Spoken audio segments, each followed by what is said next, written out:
right. We're in the middle of a certain point. We will start on page AyinBase 7, and it is 7 lines from the top,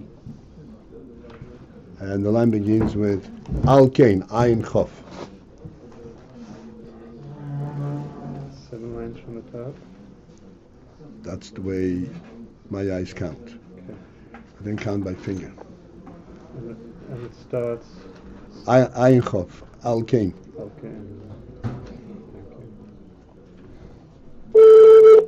Okay, so we're discussing this perplexing inyan.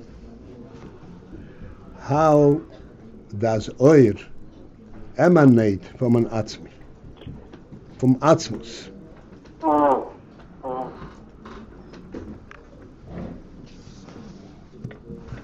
in an attempt to explain this, so the Rebbe says, however, it's basically the question, how does oir emanate from atzmus?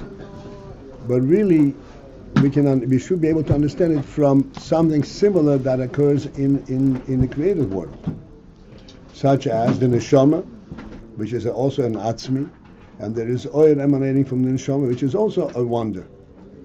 And then similarly, the sun is an etzem behiri, and light emanates from it. Sun is not light, as we discussed it many times. Light in terms of being able to affect other objects. It's a self-contained light. It's etzem behiri. The whole principle of etzem, we tried over these weeks to kind of give it some kind of a handle, some kind of a means to understand etzem. Etzem does not lend itself to be understood. Understanding, by definition, means you have multiple entities, and you study the structure of how this comes to be and how this functions. Etzem does not have a structure; does not function by structure, and it doesn't. And it's not the function; it's presence. A fundamental presence is something which sechel has no access to, has no way of grasping it.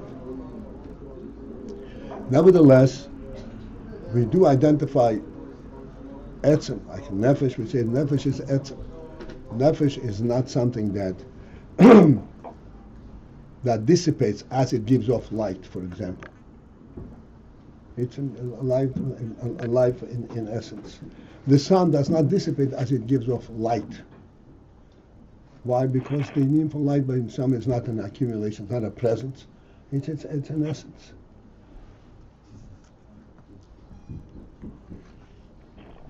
And therefore, become in this arena of the nefesh and the sun, we have the similar question as we asked in terms of alakus, atzmus or alakus. Atzmus is clearly the etzem at its pinnacle, the highest and most profound light. How does oir? Oir means to affect, to illuminate, to give of its quality to something else. Like the sun gives of its quality. The nefesh gives of its quality to the goof. So this was our question. How is that to be understood? How is it possible? And in order to understand it, we started giving the muscle of the nefesh and the sun and so forth. And then after having done all that, we come further down and says that in truth, the nefesh and the sun and all the other examples that we had, even the Eish HaYesedi, are not fully grasping and not fully addressing the question that we had about atzmus. And the reason for that is, why is it not fully addressing? Because even though nefesh is an atzmi, but it's an atzm chai. It's an atzm chai. A living atzm. In other words, the inyan chayus by the nefesh is not a possession, is not due to some kind of an activity, and is not to be understood in terms of an active state, but just as an essential state. Nefesh is life.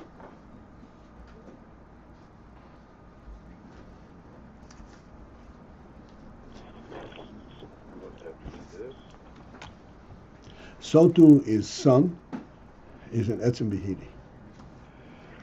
So although that they are etzem, nonetheless, it is not that far-fetched to say that there is a life emanating from the nefesh, because nefesh is also a presence. It's a different kind of presence. It's an essential presence, but still it's a presence. Like we said on Friday, or whenever you started this union over here, that to say you can draw gold out of wood is a very far-fetched, it's a very wild idea. Nevertheless, there's a means to speak about it, even though you can think of how it can happen, because wood is a mitzias, gold is a mitzias. So how can you get this mitzias from this mitzias? A good question. But it's a presence. The most distant and most perplexing question is the union from Yashmei Ayin. Non-entity. How can you have a yesh out of a non-entity? So therefore, we come to this crossroads point over here. The nefesh is an example of an etzem. The sun is an example of an etzem, and light emanates from them. Even though light and etzem are very distant from one another, nonetheless, there is something to relate to.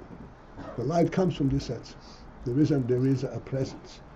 The light comes from this etzem. The chayes comes from this etzem chay. So yes, indeed, it is a wonder, but it is not, so to speak, an impossible wonder, because after all, it is a presence.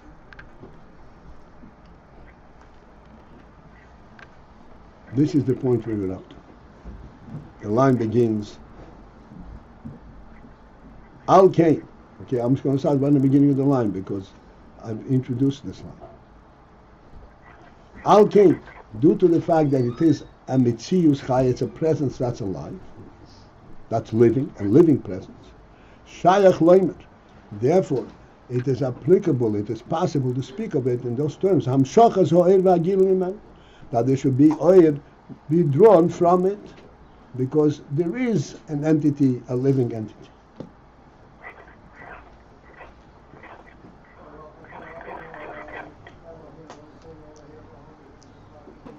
Somebody needs to put their phone on mute.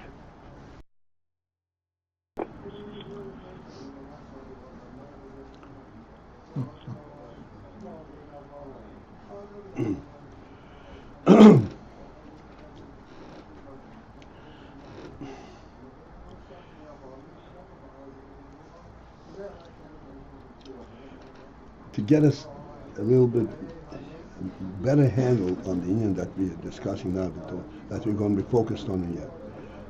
We gave the illustration on Friday. We started talking about the wealthy man in contrast to a king.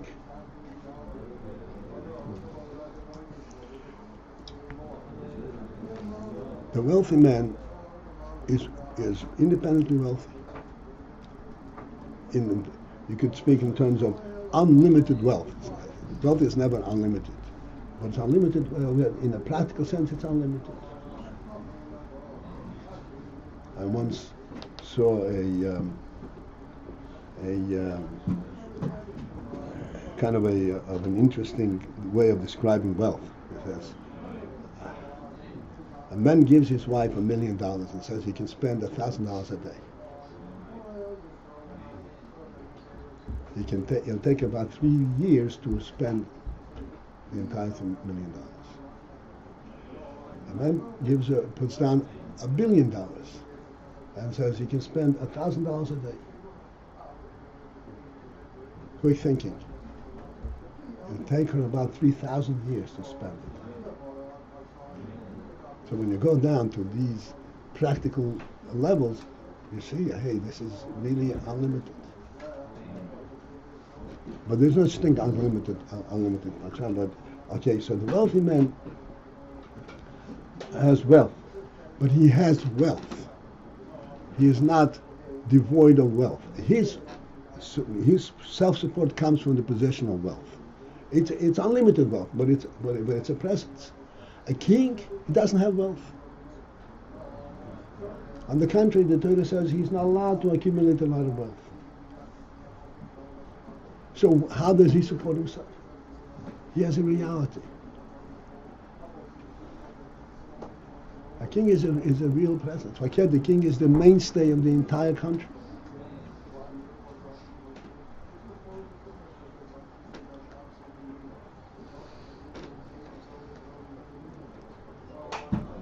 So, in terms of the discussion we're having now, this may be a little bit of a stretch of imagination, but I'd like you to sense this point.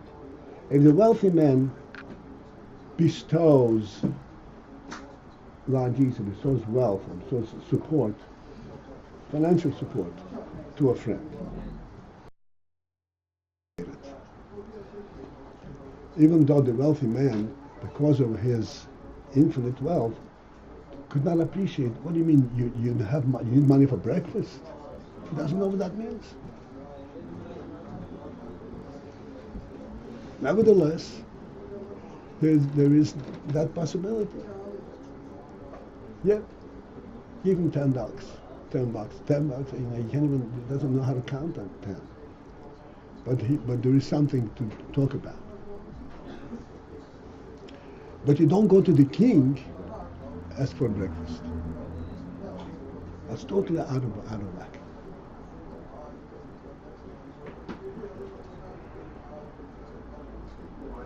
You don't go to the king for breakfast money. For breakfast money.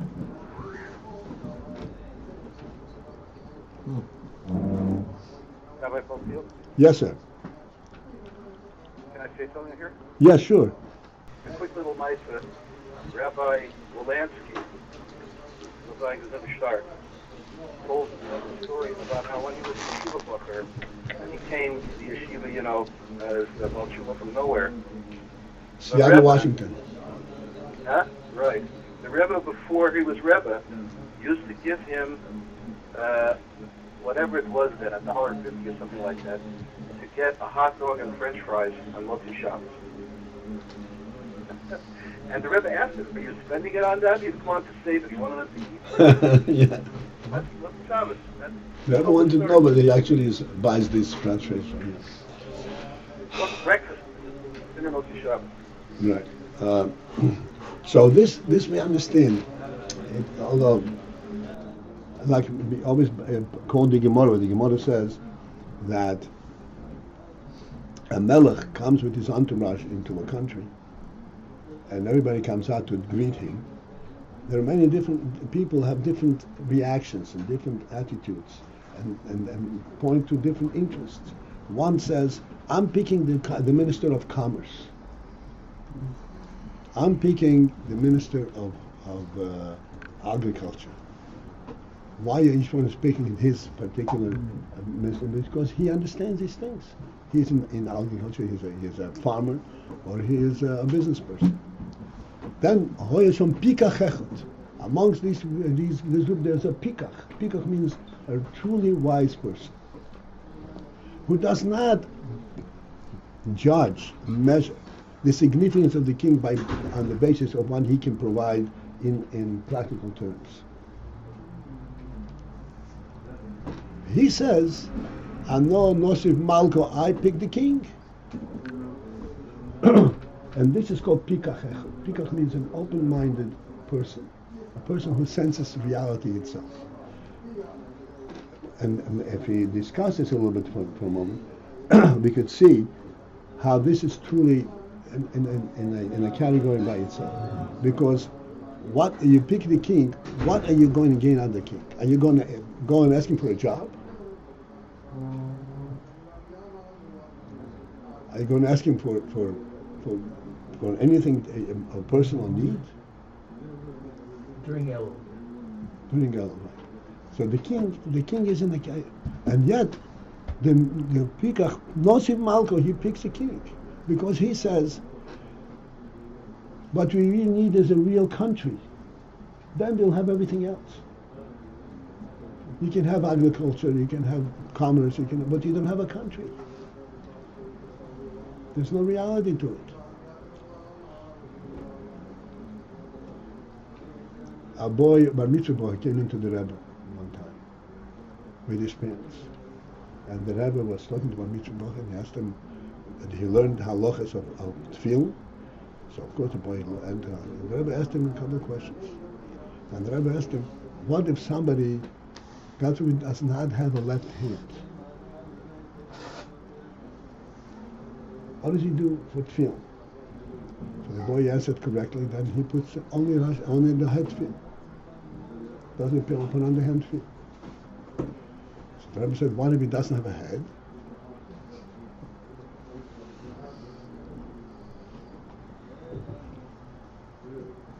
So the boy was kind of stumped. But the answer should be right. You put the tefillin on the hand. If you don't have a head, there's no entity there. There's nothing there. The hand is not a hand, the foot is not a foot. Nothing is anything.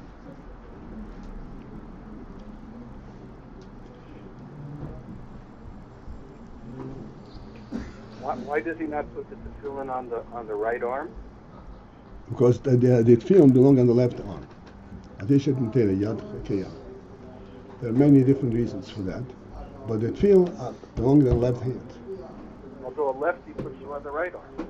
By him, this is the right hand is his left hand.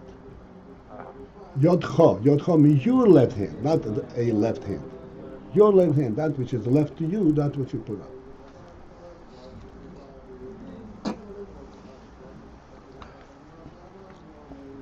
An artificial arm. Right, Paltiel, can I ask a question?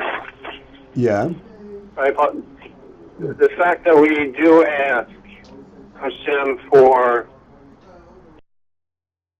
whatever, we do ask for personal requests. Is that coming from the Avinu aspect of it rather than the Malkeinu aspect?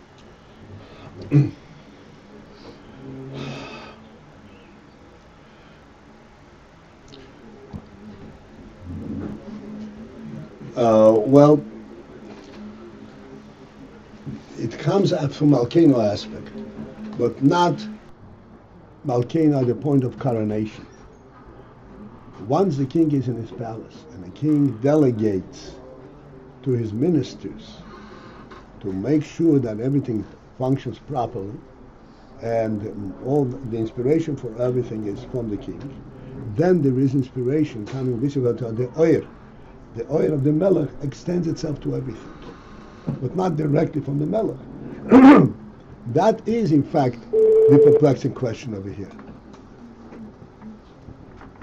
How can you have an emanation from the melech to do with breakfast?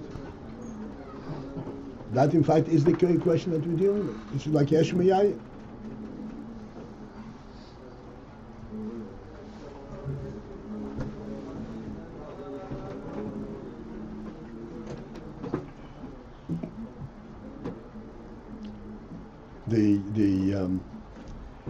There's a principle that you say a melech, in order to accept the rain, you have to solicit it. He does not on his own volunteer and interested in becoming king. He's completely distant. He's totally disinterested. Totally disinterested, and the whole preparation and the whole approach needs to be developed to elicit from him an interest to become king.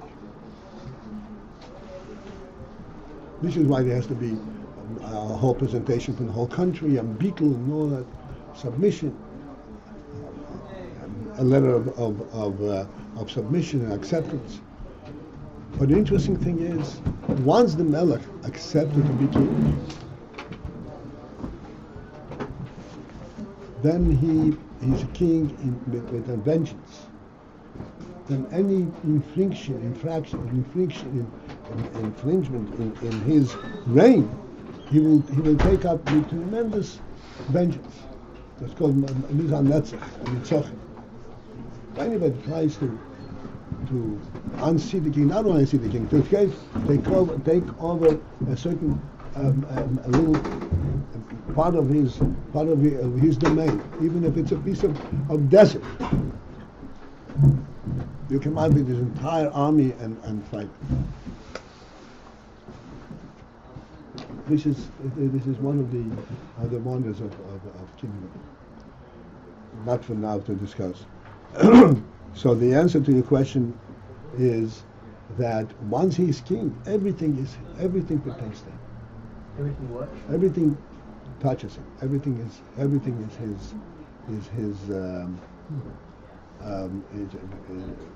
in his domain. Everything is his responsibility. Everything bothers him. But you're still not going to him directly. You're going to the ministers.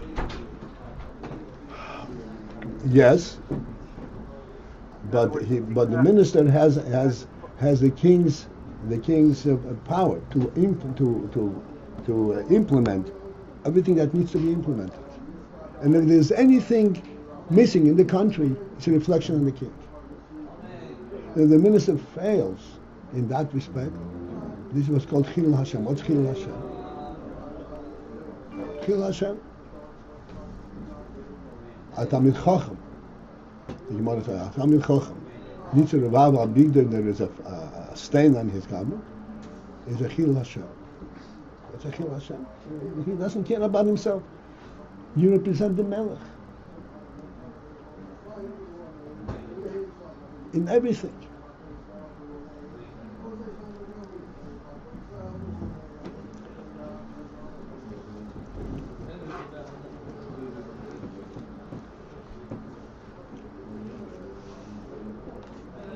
All right. So we explained over here, so he said like this, that the nefesh and the son are a mashal, but not a perfect mashal. It does not capture the entire dilemma we have over here. Because there is a nefesh, although it's very distant from giving life, from life, the effect of life, the functional element of life. But it has an essence, it has a presence. The sun likewise. The functional element of light is distant from the sun, but light per se is there. But when it comes to Atzmus, the question is in a different category. And now in the middle of this line that we started, Al kein, the Ikar Hatmiyah. So there are points out because Ikar Hatmiyah, the principle of this dilemma, in trying to understand oil coming from Atzmus. What is it based on? Mipnei ho'ein haroich. It is the distant. Ein haroich means unreachable, in a different, a categorical difference. Sheho Atzmus harei moved legamri mikol dover. Because the Atzmus is totally distinct from everything that's called a dover, a presence. Hein oir v'hein yesh. From light or yesh or any kind of presence at all. Atmos cannot be described as a presence. Lefi she'ein b'bchinas metzius davar chas v'sholem. Because Atmos is not b'bchinas metzius davar. It is not in the whole realm of metzius davar of a presence of something. It's not a something at all. If it's not a something, then how can any function that's what come from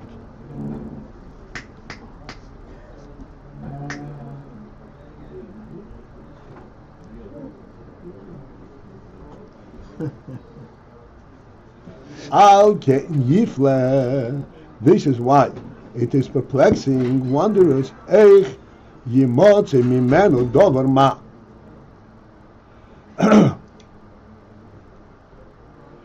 How can dover ma, a dover of something, of anything, come from memena from here? But Neufel and parenthetically, the Rebbe further emphasizes, you should understand the wonder of it. But Neufel hatmiyah, this wonder applies v'hapele al ha'oir k'mei al hayesh, an oir, just as an yesh. Yesh means just a tangible presence. This this what's alluded to in this short parenthesis has been discussed at greater length before.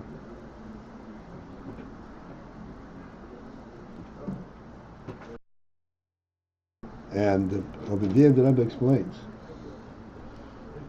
that we can understand, for example, that the nefesh, we discussed it at great length, the nefesh, the union that the nefesh can effectuate a function, a physical action, is a wonder. How the nefesh give koyach, a physical action? It's totally distant from that. The Rebbe explains that the same wonder applies. How can the nefesh affect a spiritual function?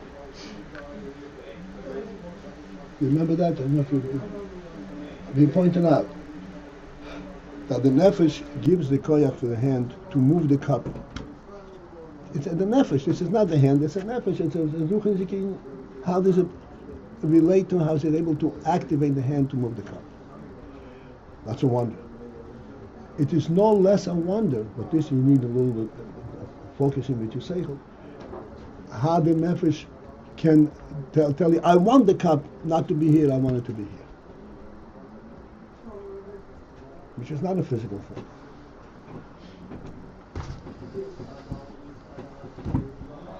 It's just the I want is a wonder. I want the cup. How the nefesh relate to the cup? The nefesh doesn't see, what is the cup? How does the cup bother the nefesh? I think the cup should be here, not here.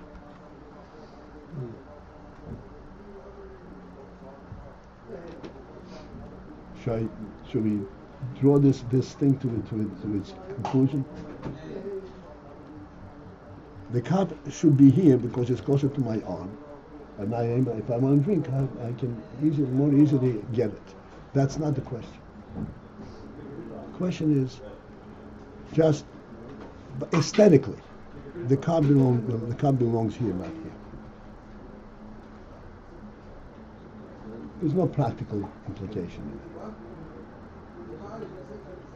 How does the nefesh relate to describing an aesthetic linear in the world? Describe it what? Aesthetic. Aesthetic means a sense of beauty. Staple? A sense of beauty. Or a sense of beauty.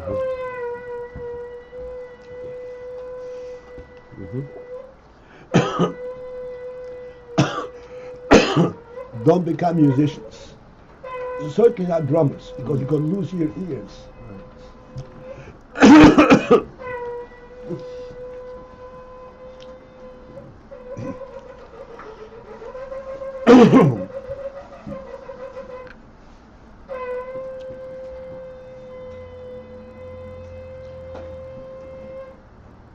Okay. This is the Pella. And we have to understand, it is important. This is the big thing. We have to recognize Atzmus is a non-presence.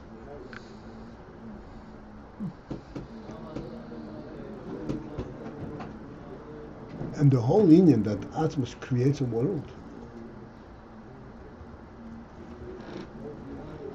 is an action, he wants to create a world, he creates a world. Not because he's there, automatically there's a world in the world. The sun, this is a clear contrast. The sun gives off light because it's there. Nothing occurs because Atzmus is there.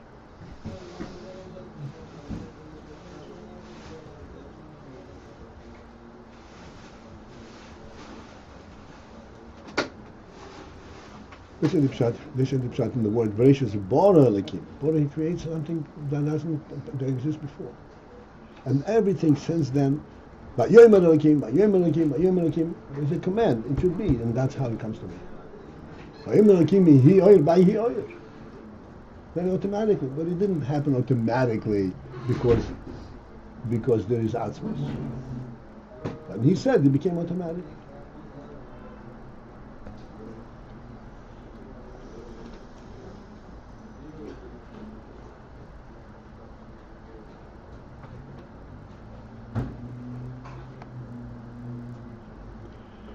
All right. Okay, so we now on the line that begins ha'oir. After the parentheses, avol ha-nefesh v'ha-shemesh, but the nefesh and the sun, which are the two things that we use to examine. Then how it is by Yasmus are not fully representative of this concept. Why? Being that they are in the realm of Mitzius Dover, of presence, no matter what kind of presence it is, but it is a presence. Hagam shemuvdalim min ha'ir v'hagilu, although they are distant from oir and gil, in simple terms, they're distant from being identified by function.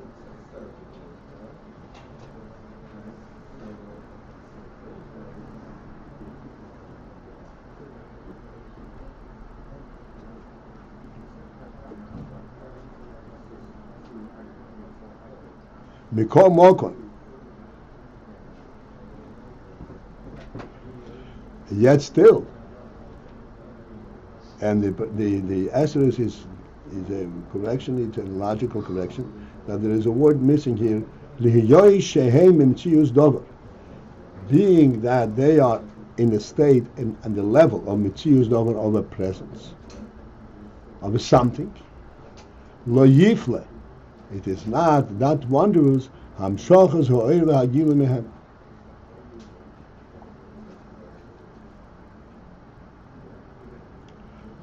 The fact that oil and gilui is drawn from them. Shehem b'metziut, hem over here is the sun and the nefesh. Yeah. It is not really a wonder how the oil and gilui comes from them.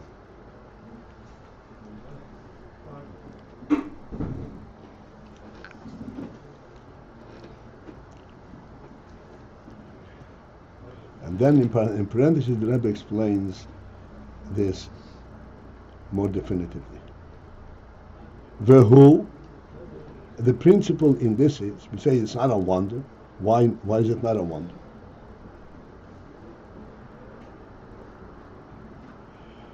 Sheho etzem maybe is agilui. The etzem brings the gilui.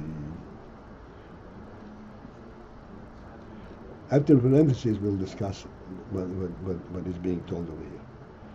Mipnei, the reason that the etzem brings the gilui, mipnei sheho etzem bozeh, because the etzem herein, shehu mitzius chai be'etzem ehusah. Because it's a mitzius chai, it's a living presence in its essence. Yesh lo shaychas aline hagilui. Therefore, it has some kind of a relationship in the whole to the Ve'al kein, who maybe is hagilui. This is why he brings this gilui, this expression.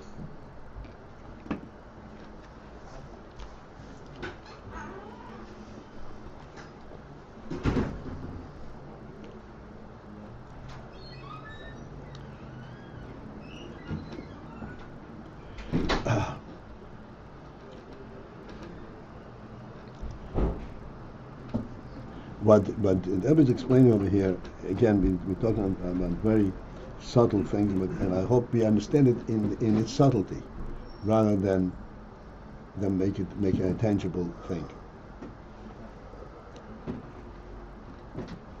There is nothing compelling in the nefesh to give life. In the shemesh, you may have a difficulty to say the same statement. There's nothing compelling in Shemesh. Shemesh is an obvious presence. But in truth, it applies to the Shemesh also. But leave that for a moment. In the nefesh, there's nothing compelling that the nefesh should give life.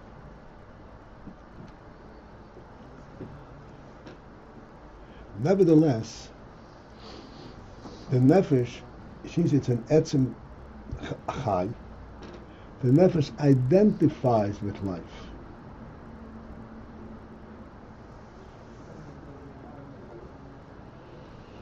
Therefore, from the perspective of the nefesh, it would make sense to make things alive. It's not compelling, he doesn't have to. But he identifies with it. So when you solicit from the shemesh, give me life, from the nefesh, you can relate to it. Because he identifies with life. Doesn't identify with giving life. There's nothing compelling in it. But if he asks for it, okay. I know what you're asking, I can relate to it. You are never deprived of this primary reality. I'll give it to you.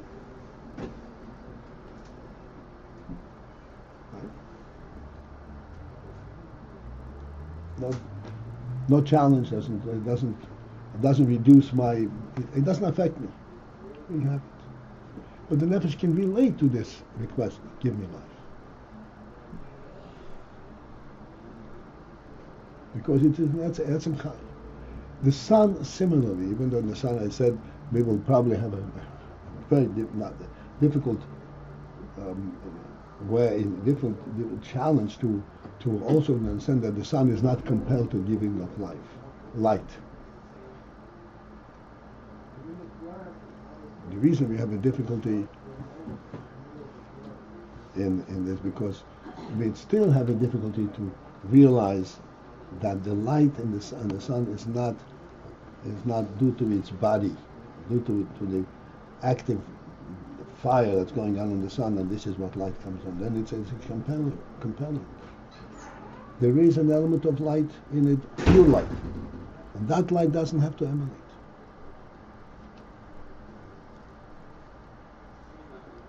But nevertheless, it can relate to it, and if there is a darkness in the world, it can relate to the concept of make it light.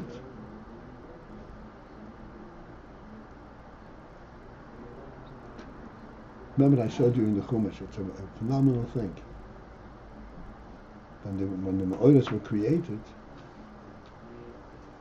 those who were not here, I'm going to give me the Chumash.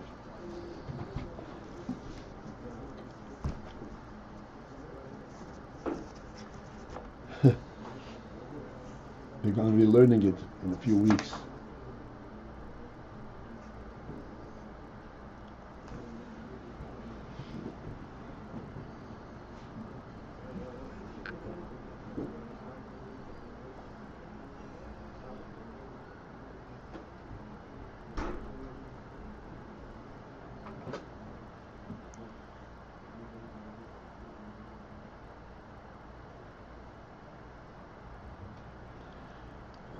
Since we don't have commotion, I'll read it for you. I'm sure you're not.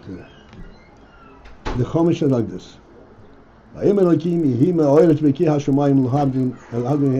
should be ma'oros, luminaries in the sky, to distinguish, separate between day and night. So what would you think, how do the ma'oros distinguish between day and night? If it's light, it's day. If it's dark, it's night. It's a very simple distinction.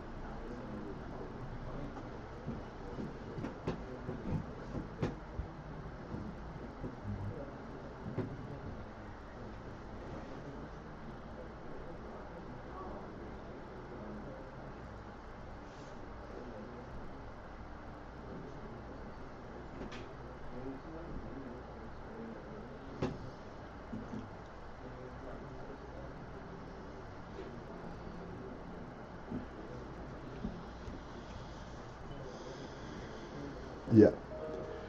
Shimush hachamo chotziyim serves a half a day. Shimush havona chetziyim, and the vona serves a half a day, and this constitutes a yom sholem. And the distinction between day and night is not in terms of light and darkness. It is who is in charge. The shemesh is in charge, or the levon is in charge.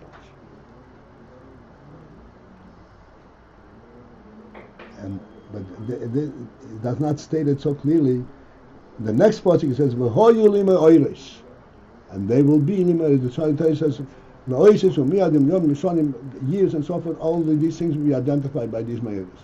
V'hoyu lima oirish, it says, and they will be ma'oris, luminaries b'kiyah Shema. Rashi says, "V'hoyu lima oirish, oid zois yishamshu." In addition to all that, they will also serve she'ayiru lo'ilam, that they will give light to the world.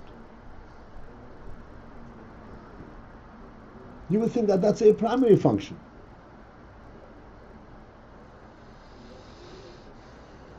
They will also serve the Yirei.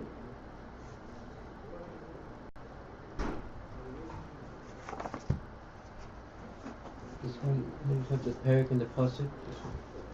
It's Perek Aleph, Pasuk Teslov. So, what is the point here again?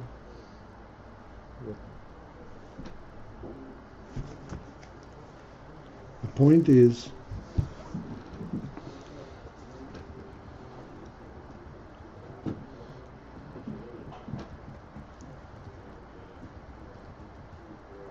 that the primary meaning of the luminaries, the sun, the moon, is not to give light.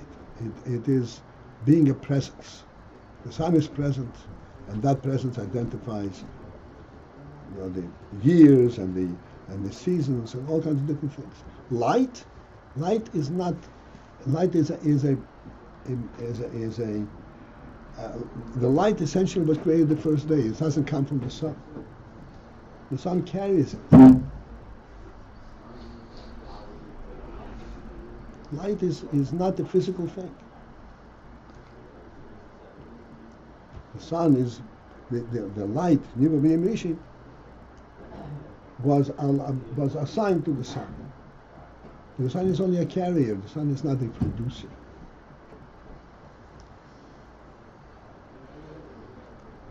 Therefore, there's nothing compelling the sun to give light or not to give light.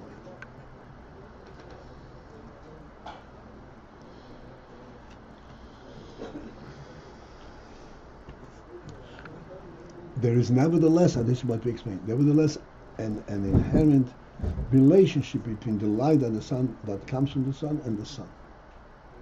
The reason that the sun is not compelled to give light is because the sun does not understand what it means you're in the dark.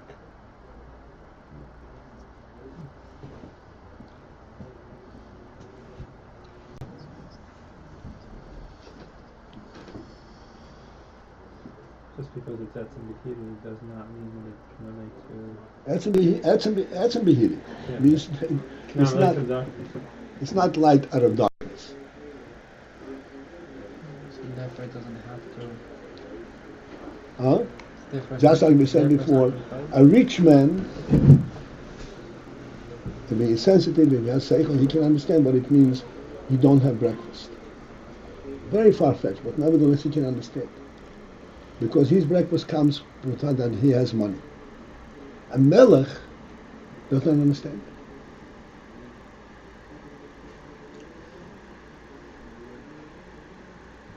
Because his breakfast does not come from any possession.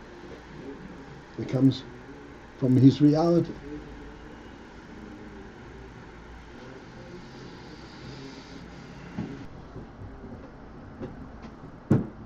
So he cannot relate to reality. Doesn't understand what it means. You don't have the reality. The truth is, now that I mentioned this is in fact what the Melech provides for the country. A sense of reality. Yes, indeed, it will come through all kinds of different channels, but primarily the message is there must be all supplies. Not that there is, there must be. Because the country is a reality with the Melech.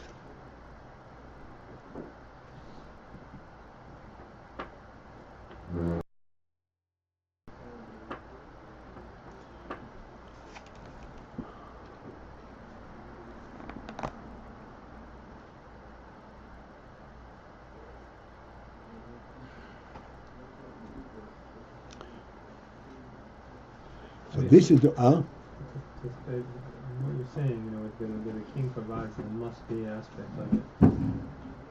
That would almost argue why you should be able to ask the king for anything. In other words, that it should come even stronger than it would come from any kind of rich person. The No. king. Because if you ask for something, that means that there is a lack. He doesn't relate to that. There's no possibility of lack. So that would imply his subjects live in a different world from him. The subject initially live in a different world. By the king's presence, he gives them that reality. And in that presence, there's no lacking. There's no lacking, no possibility of lacking. This is why it's Akhil Hashem if there is anything lacking. Surely it comes to toil and to but it must be fulfilled to the utmost. Yeah, I think I'm kind of looking at what Yehud is looking at. On the one hand, the king provides this overall reality. On the other hand, he has this great compassion for his subjects. And there are subjects in his domain that are lacking. So I'm not from a compassion perspective, but from a greatness perspective. And from that greatness, he does too relate to his subjects and where they're at, or not really? No, he gives them that greatness. Uh-huh. He lifts them up to a different status. This brings to mind, I mentioned the other day, Tsar Nikolai, when the soldier was standing on guard. Right. I told you a story, and his feet froze off. He was guarding a cannon, whatever it is. He was freezing, and he stood in his guard, in his position, and his feet froze. So they came to the king and says, you know what kind of dedicated soldiers he had? His feet froze on the spot, and he didn't move. So the king said, yeah, his feet froze. Give him lashes. Give him lashes. He's standing in my service. And that does not warm him up that he should, and his feet freeze. It doesn't it's not really in my service. The thought that his feet is standing in my service, that should keep him warm.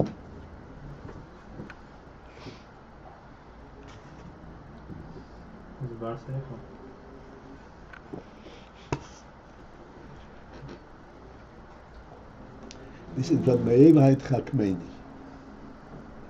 He in our world we can understand. We learn things from the opposite, from the cruelty. But still, the idea is exposes the inner that we learn.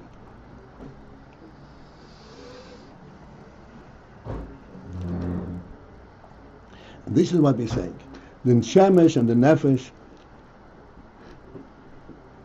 It is not that far-fetched, that pella, that wonder.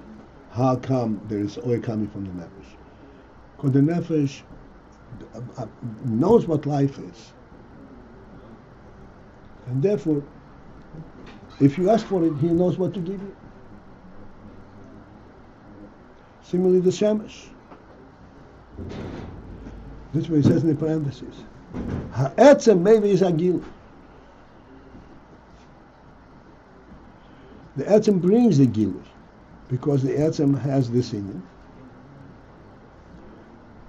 The etzem was yeshli shayachos alini hagilu, because he's a mitzias, therefore he can relate to the hagilu. Al kein who maybe is hagilu, that's where he brings the gilui.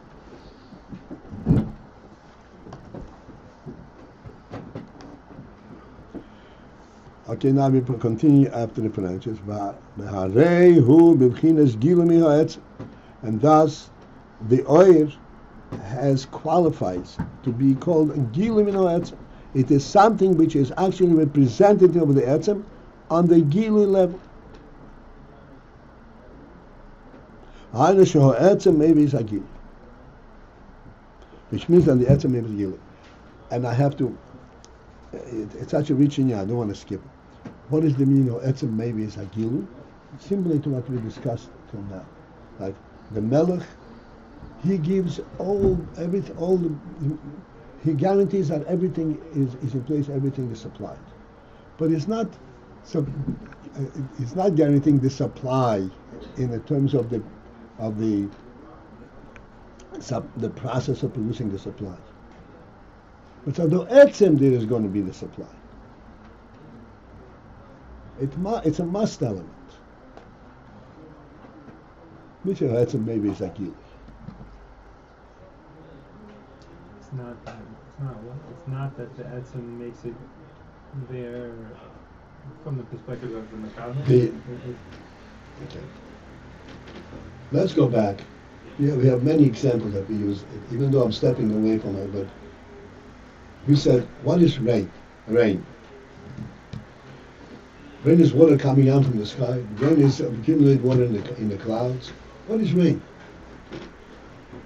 What is a compelling element in rain? In the Abish's world, there should be rain. What is a compelling element in the Abish's world that should be rain? That the earth should live and produce its fruits. This is but this is the essence. In the world, this is the essence. Because this is Abish's world, it has to have rain. Not because it needs water coming down from the sky, but it needs the earth should produce its fruits. This is how we look at things from the principle. It's a godly world. There's a reality to this world. The world does not function on the basis of lack and supply, but on the basis of reality itself. The similar thing is in the instinct that the nefesh gives life. Now, maybe the etzem says it has to be.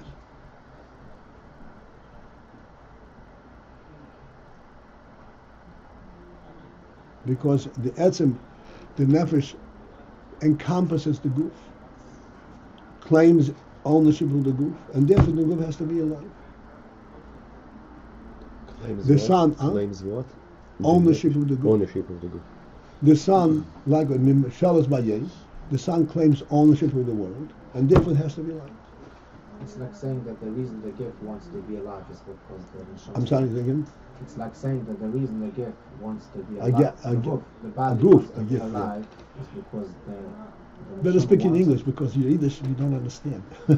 Sorry.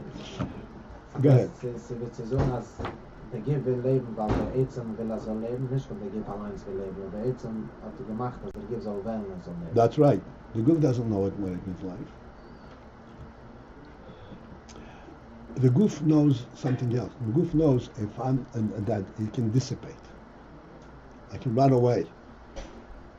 Now it knows only from the negative perspective. It needs life. Otherwise, what's going to happen to the goof? But that's not what the nefesh is about. The nefesh does not give life to the goof so that it should not dissipate.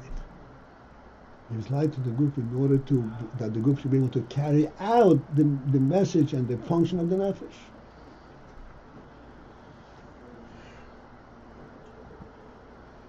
Should be able to use sechel and midas, or even doing mitzvahs. I mean, something which is beyond goof completely. This is the union that nefesh gives life to the goof.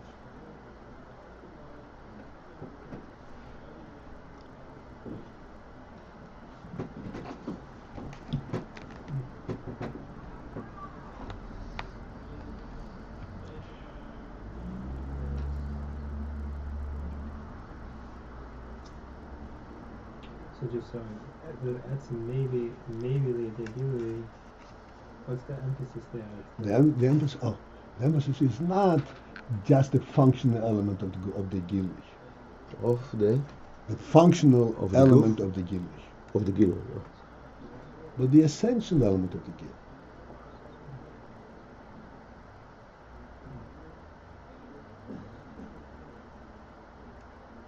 The functional element of the gilui is the nefesh gives life to it, so the goof is not dead. That's not, the nefesh does not understand that.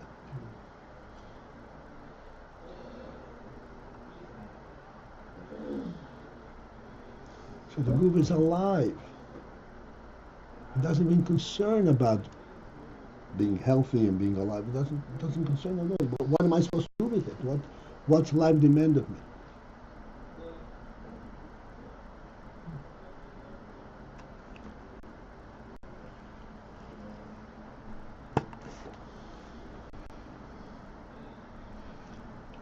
When we wake up in the morning and we say, Moide Anil Chadecha Melech HaElokeim, Shechazartu bi Nishmosi Bechem, when you return to the neshama, I jump out of bed. There's a neshama here. Finished. What am I doing in bed? The guf belongs in bed. The neshama doesn't belong in bed.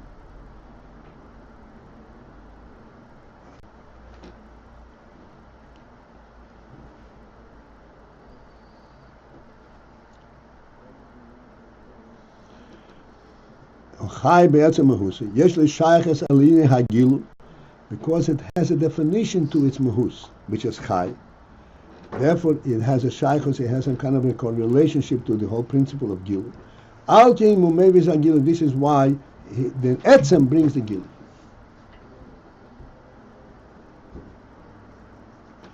Therefore, in the neshama example or the son example, harehu bebchinas gilu min ha'etzem. Rabbi Paltiel, Yes, sir. please say this last sentence again. This is summarizing inside what you've been saying, right? Yeah, I was explaining the parentheses, and I just brought back to, you should see how it is actually saying it. Saying that That being that the nefesh is chai, therefore it can relate to the principle of what chayis is. And this is why it may be agil. This is why it brings the chayis into the guf. And now, after the parenthesis, it goes back to the original level of discussion. Therefore, the oir qualifies correctly to be referred to as gilu min ha'etzem, as a gilu from the etzem. How is it a gilu min ha'etzem? Again, gilu min ha'etzem means it's the gilu of the essential element of the etzem, not of what the etzem possesses. The hainu, what means to say gilu min ha'etzem, sheho etzem maybe is a gilu. Now the etzem brings the gilu. The etzem compels the gilu, so to speak. So it really is a gilui. It's a real gilui. It's a real gilui, and the etzem is what brings it. And the etzem, and this bringing it is the etzem now, because the etzem compels that there should be the gilui, because he is etzem chai.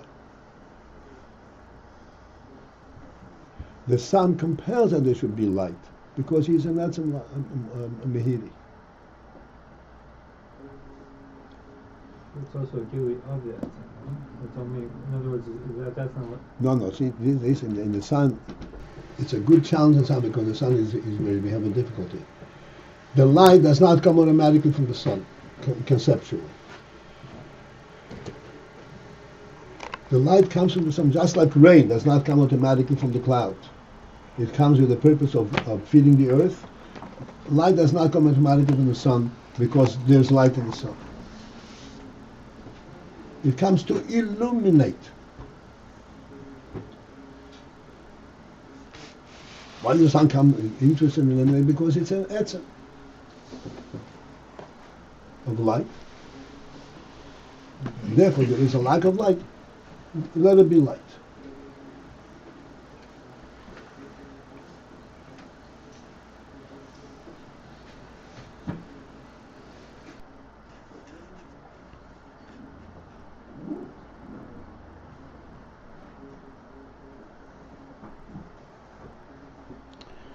יש לשחס הגיל, והרי הוא בבחינס גיל מן העצם.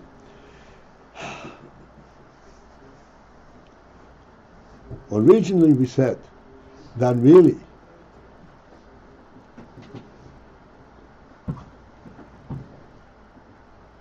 if you go back to the very beginning of this section, of this paragraph, Beheine be'emes, ha'oir ein gam b'bchinas gilu min ha'etz.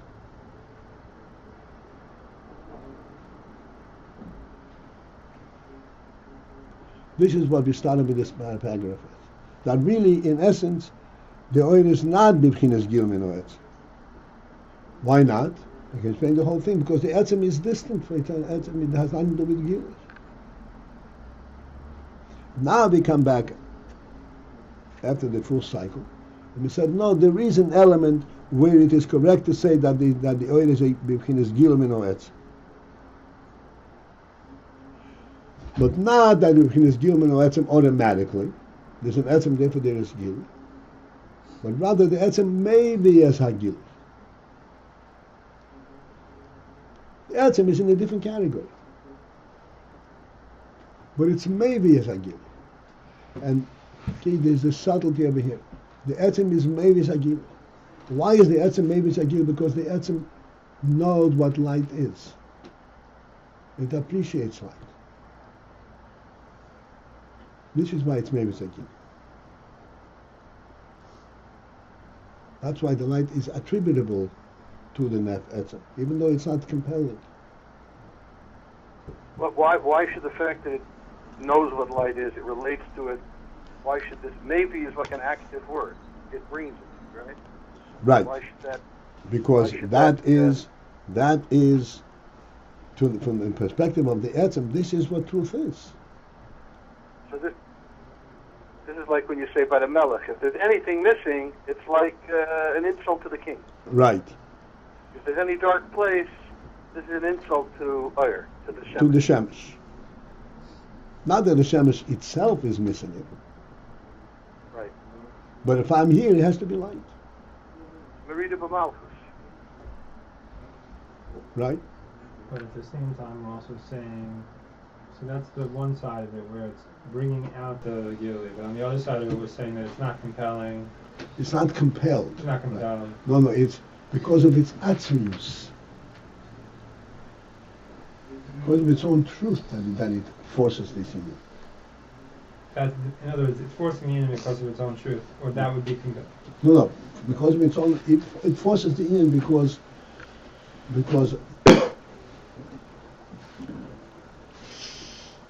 of its own truth, but not because it has no choice but to.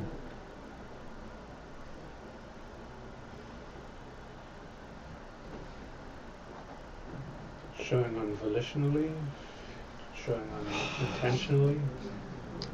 If it was compelled, what would be the... Okay, let's go back to a more down-to-earth thing, which is also subtle. All of these things are very subtle, but we have, at this point, we developed a means of answering. Odom she'le Beis ein odom. What does a house do for a person? Our first need is, a house. How can you be without a house? You'd be uncomfortable when you're to sleep. So we discussed it many times. That does not make you not a human being. A homeless person is not a human being. Ein odom.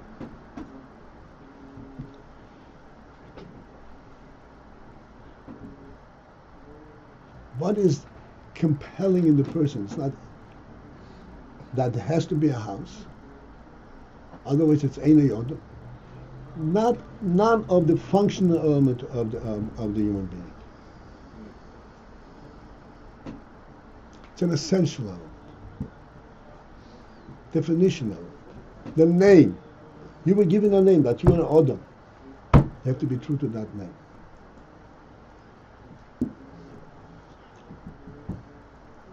Yeah. Something I can throw.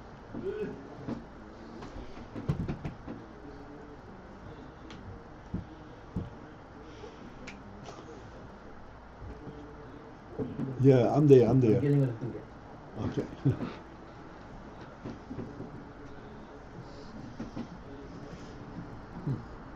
So again, so he has this house, and it's not on the basis of any functional requirement, even though it plays out that way in the world. It's some essential. What did this explain? What is this showing? That this is the maybe or. No.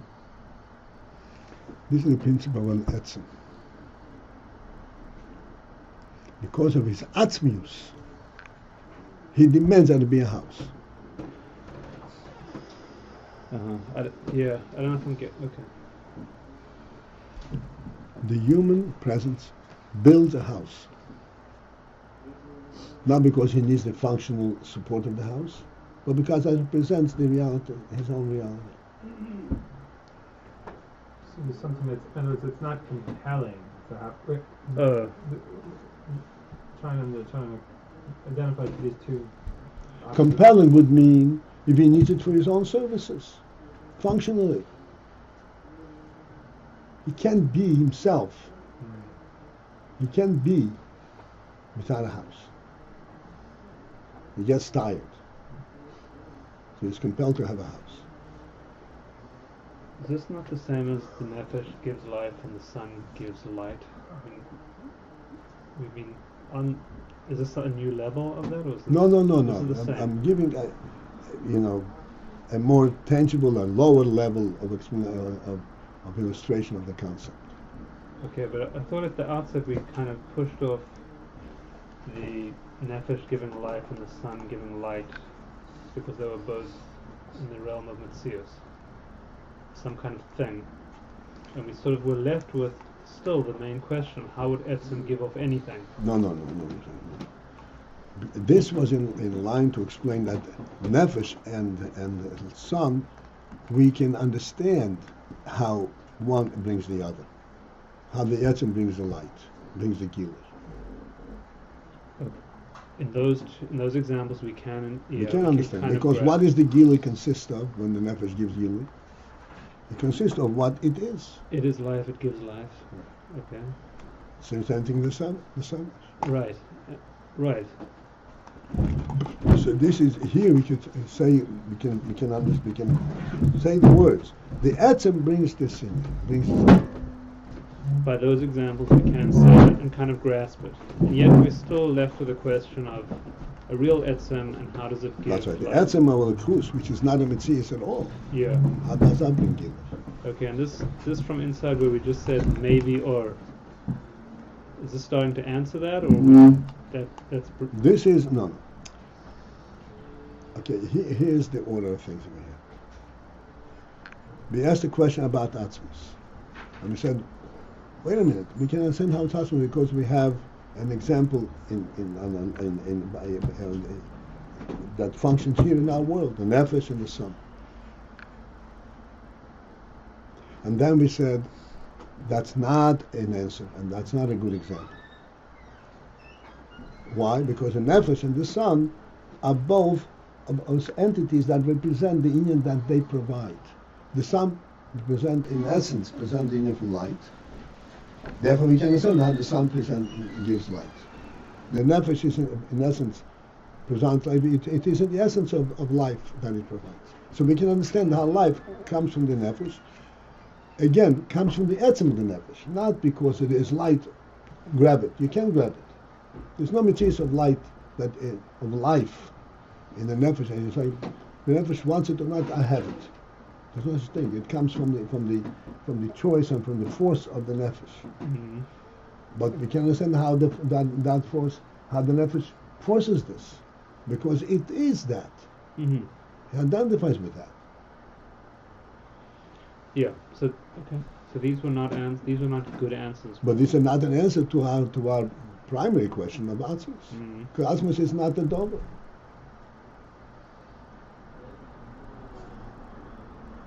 Okay. Atzmus creates yesh me'ayin. Creates a yesh. Is Atzmus a yesh? In what way does the yesh reflect Atzmus? In what way does life reflect nefesh?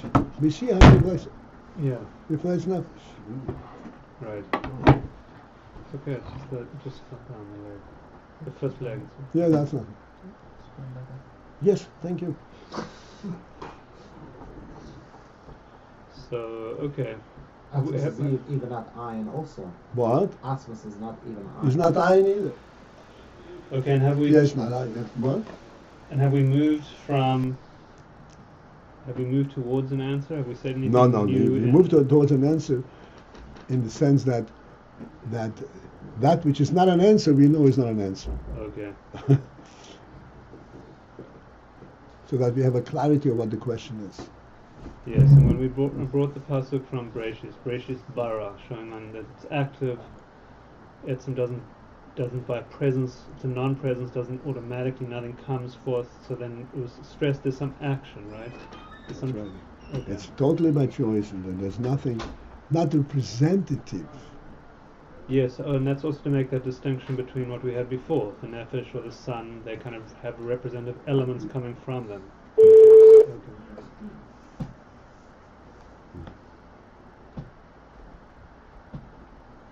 All right, this is it for this one. Let me just make this little circle over here. You know. Okay.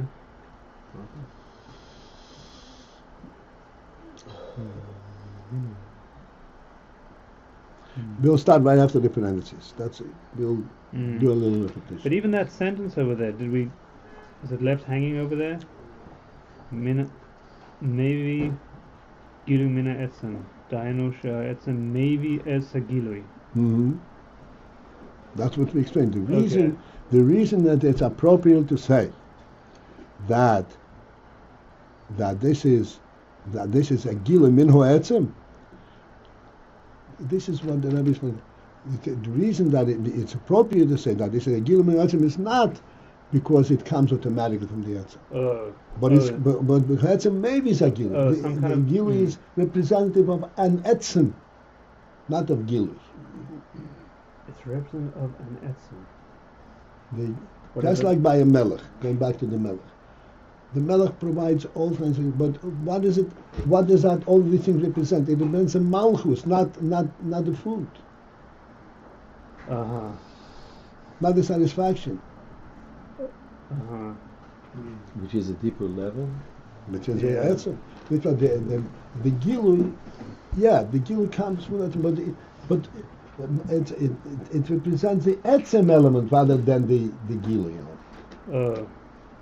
So this may be showing on both that it's active, just like Bereshis bara, and secondly, this point right now that it's indicative of etzem quality, whatever that is. We can't really identify what etzem quality is. Well, we had the mashal of the king, but etzem ha-nefesh, etzem chai.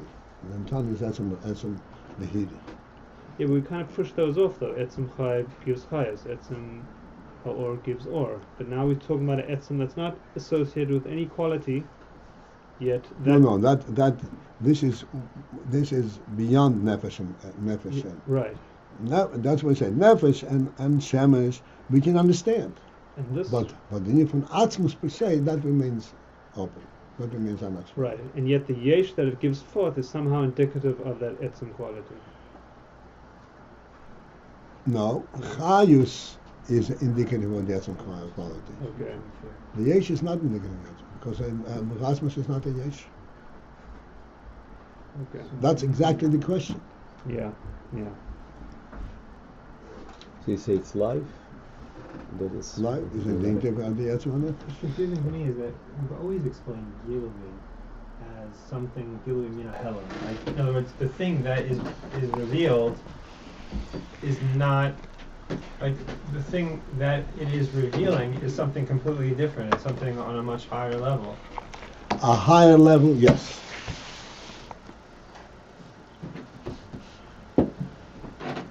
I want this cup to be in here. This want will not move the cup. But I want it so much that I tell my hand to move it. That's indicative of my yes, we are. The want will never be able to move it, but the hand moves it. But it's still related. I want it to be there. So it's revealing your Ratzon, but the Ratzon is of the same quality as the. It's the same message as the. There is a message that transmits there. Whereas with the gilui of the etzem has no statement. There's no yesh, no ay. Well, no, the gilui of the etzem of chayas, let's say. Oh, chayas, yeah. The gilui of the etzem of the nefesh. That is a gilui that's not. That is a gilui that. The gilui is a representative of the etzem. That there is an etzem of life, that there is essential life, not just a life to go and be able to, not just a functional life. Walk around and whatever, but there is such thing as an essential. Right. Is that's different than the cup than the Ratzon moving the cup? No, that's not. That's this. So we're saying, So that's what I'm asking. Like we've always explained. So that's what I'm explaining. We always explain, yeah. In other words, what's the chiddush? It seems maybe I'm Okay, confused. the difference I think is- you're bringing out a chiddush that this gilui is gilui min ha'etzem, whereas it's different Because than other when gilui. I want this cup to be here, that's not an etzem. That's what you're saying, right? Right. Okay, that's not an etzem. It's not comparable to the life coming from the nefesh. You're saying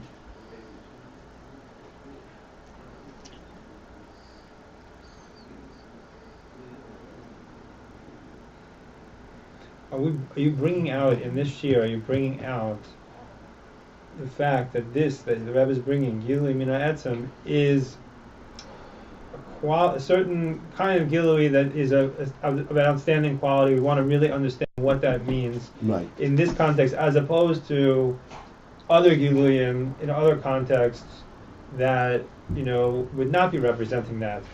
That's what I'm trying to say. I want this cup to be over here. Is that an essential want, or is that a functional want?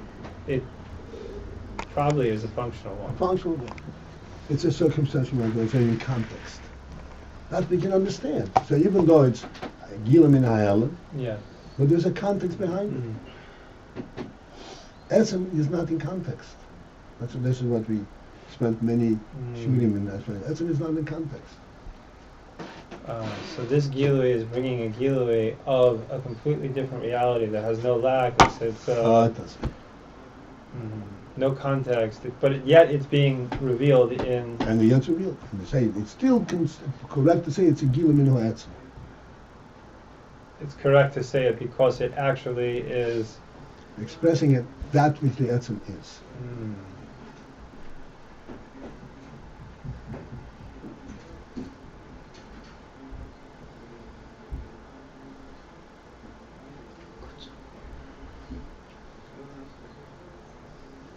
And we haven't gotten to the big question yet.